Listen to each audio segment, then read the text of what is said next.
Starting with a dark gradient background, I retouched the can and added highlights.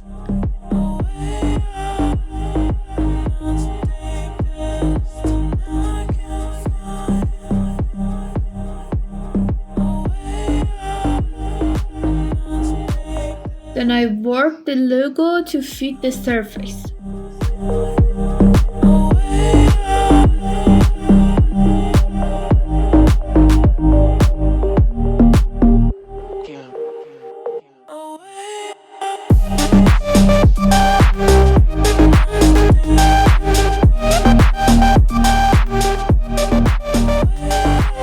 And created a pop-out frame for extra depth.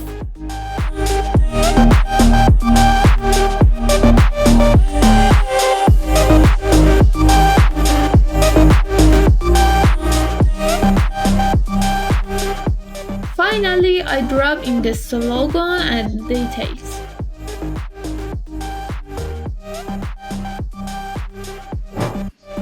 And here the finished poster design.